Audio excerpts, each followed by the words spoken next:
Remue ménage. Remue ménage.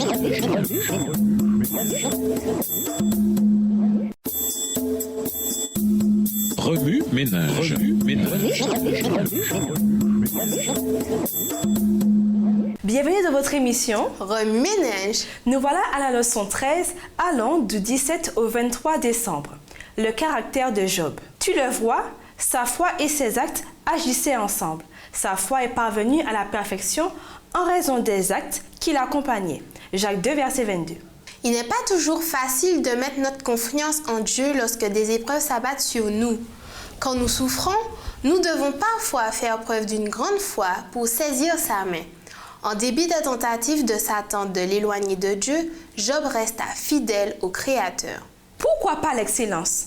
Lisons Apocalypse 3, versets 15 à 17. Apocalypse 3, versets 15 à 17. Je connais tes œuvres. Je sais que tu n'es ni froid ni bouillant. Puisses-tu être froid ou bouillant?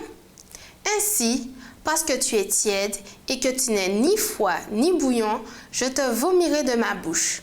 Parce que tu dis, je suis riche, je me suis enrichi et je n'ai besoin de rien, et parce que tu ne sais pas que tu es malheureux, misérable, pauvre, aveugle et nu. Lorsque Jimmy Carter, un ancien gouverneur du Sud peu connu, décida de briguer la présidence des États-Unis, il écrivit « Pourquoi pas l'excellence ?» pour que les électeurs sachent qui il était et découvrent son sens des valeurs. Ce titre était inspiré d'une question que l'amiral Rickover lui avait posée lors d'une entrevue d'emploi après l'obtention de son diplôme de l'Académie navale. « Avez-vous fait de votre mieux ?» lui a demandé l'amiral.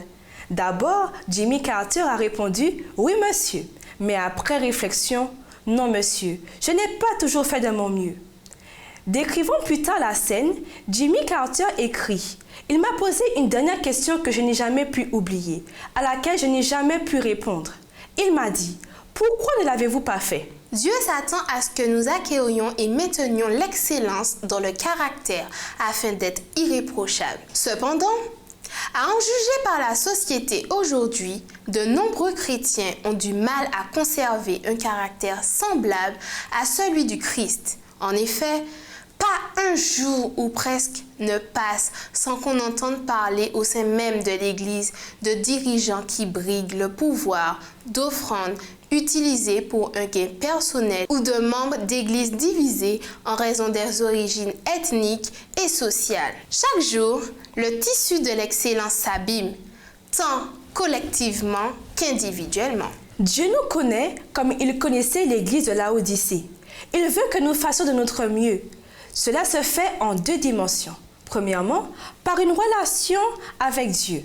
Et deuxièmement, par notre relation avec nos frères et sœurs chrétiens. L'excellence chrétienne consiste à faire de notre mieux sans entrer en compétition avec quiconque. Nous avons pour objectif de rester en harmonie avec les instructions divines consignées dans la Bible.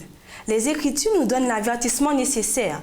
Le christianisme ne doit pas servir de parapluie à notre quête d'exaltation personnelle, ni à la poursuite de nos intérêts personnels. Dans l'histoire des saints bibliques, un individu se démarque des autres. La vie de Job est une véritable réflexion sur la signification de l'excellence morale. En dépit de toute cette tribulation, Job s'efforça d'atteindre l'excellence et choisit de demeurer fidèle à Dieu. Négliger de poursuivre l'excellence, c'est être tiède et par conséquent, c'est se retrouver sans direction spécifique. Apocalypse 3, verset 15. Si nous choisissons de rester dans un tel état, Dieu ne pourra pas nous accepter dans son royaume.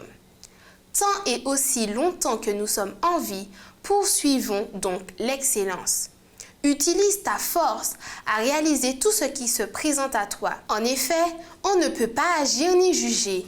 Il n'y a ni savoir, ni sagesse là où sont les morts que tu iras rejoindre. Ecclésiaste 9, verset 10.